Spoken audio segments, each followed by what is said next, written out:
আসসালামু আলাইকুম, সবাই কেমন আছেন?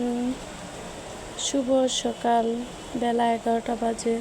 তো এখন বৃষ্টি হচ্ছে, কত সুন্দর দেখেন চারদিকে কত সুন্দর। আর খুবই ভালো লাগছে, বৃষ্টি হচ্ছে আজ। অনেক দিন পর বৃষ্টি হচ্ছে, গরমে মানুষে অতিষ্ঠ হয়ে গেছে। তো আল্লাহর এই রহমত, আজ সকাল সকাল খুবই ভালো লাগছে, বৃষ্টি হচ্ছে। তা আমি আবার এই যে বাইরে হাতটা দিয়েছি।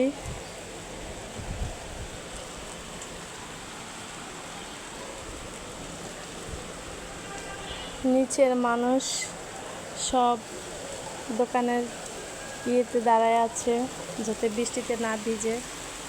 অনেকেই ছাতা নিয়ে বের হয়েছে, আবার অনেকেই বৃষ্টিতে ভিজছে। খুবই ভালো লাগছে বৃষ্টিটা সকাল সকাল। আল্লাহর রহমত, কত সুন্দর আল্লাহর রহমত। ভালো থাকবেন। এই পর্যন্তই। আসসালামু আলাইকুম সবাইকে।